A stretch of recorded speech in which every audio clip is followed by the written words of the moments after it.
hello ကိုဒီ install လုပ်နေတယ်ပြရမယ်ကျွန်တော်တို့ Play Store မှာကိုဒီကို install လုပ်နေပါတယ် install လုပ်နေနေကြတော့ဒီ file ကို skip လုပ်လိုက်ပါ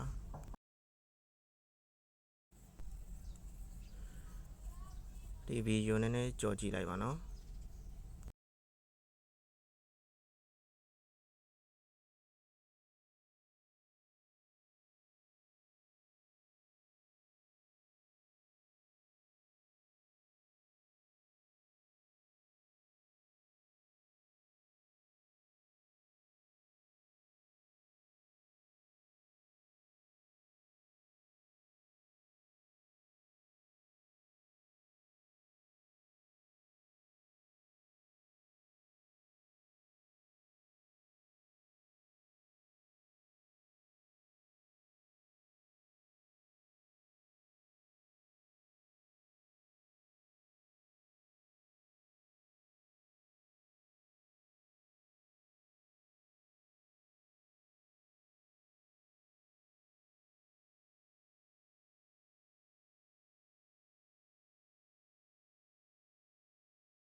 ကိုဒီ open နှိပ်လိုက်ပါ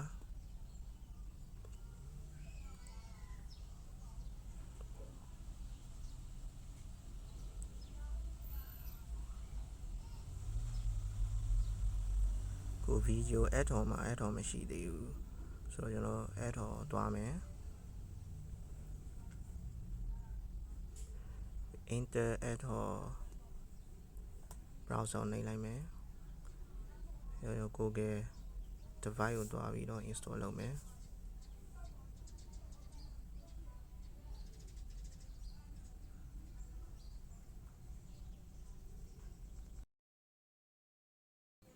Google device သွားပြီးတော့ install လုပ်မယ်နောက် install ဆိုတဲ့ဟာလေးနှိပ်မယ်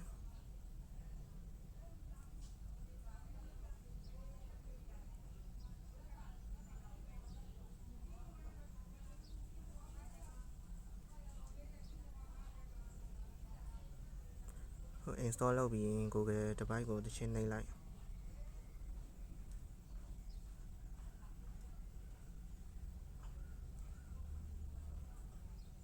နှိပ်လိုက်ဒီမှာ open ဆိုတဲ့နေရာလေးကို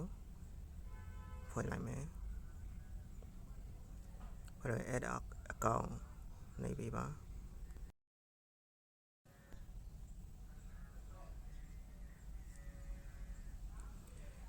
ဒီ QR code ပေါ်လာတဲ့ဟာကိုတခြားဖုန်းတစ်လုံးနဲ့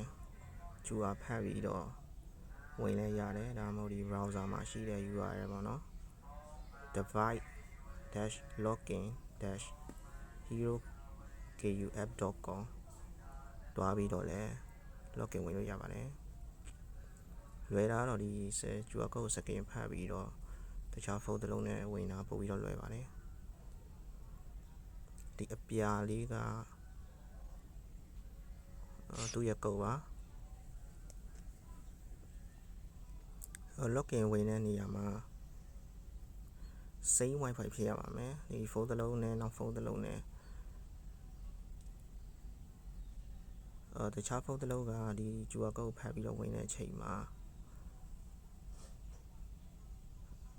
အခုရှိတဲ့ဖုန်းတို့မဟုတ် TV နဲ့ same network ဖြစ်ရပါမယ်မဟုတ်ဘူးဆိုရင် error ပြပါတယ်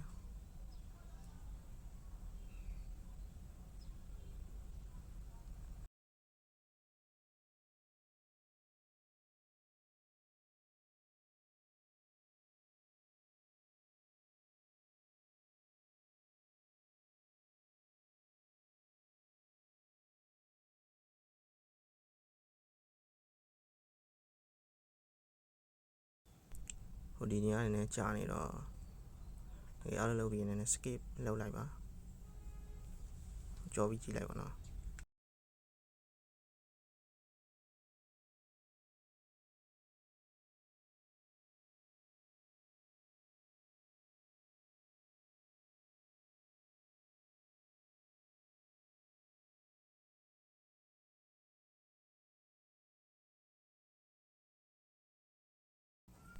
ဟိုတော့ QR code မဖတ်ပဲနဲ့ဒီ browser ထဲနေတိုက်ရိုက်ဝင်မယ်ထဲဝင်မယ်ဆိုရင်ခုနက link လေးရှိတဲ့ device dash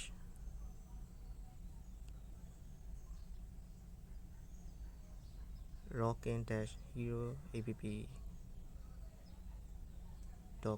heroapp.com ဒီဝိုင်းထားတဲ့ link ပေါ့နော်အဲ link လေးကိုနှိပ်လိုက်ရင်ဒီကုတ်နေရာလေးမှာဘာလို့ပြထားတဲ့ဒီအပြာရောင်စလုံးလေးရိုက်ထည့်ရမယ်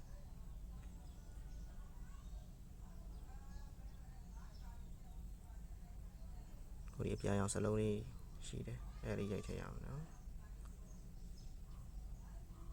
ဒီ home key နဲ့ထွက်လိုက် home key နဲ့ထွက်ပြီးတော့ browser ထဲဝင်ခုနဝိုင်းပြထားတဲ့ဒီအပြာရောင်စလုံးလေးနှိပ်လိုက်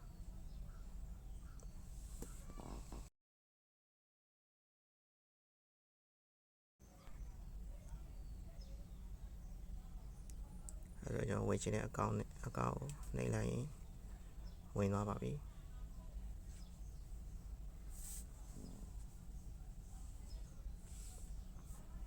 သူပေးတဲ့ဟာတွေအားလုံးအမှန်ချစ်လိုက်ပါ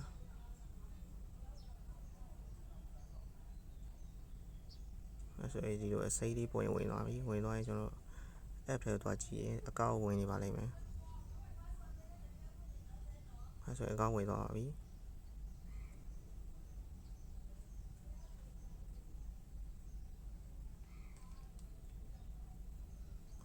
ဒီစကားတွေကတော့ကျွန်တော် share with me ထဲမှာထည့်ပေးထားပါတယ်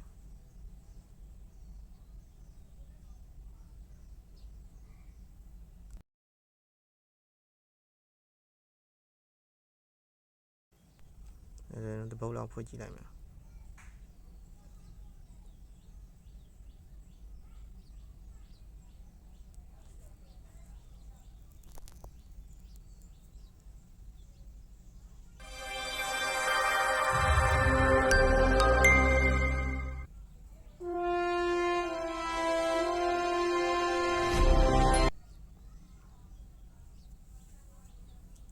ရပြီခင်ဗျအားလုံးကျေးဇူးတင်ပါတယ်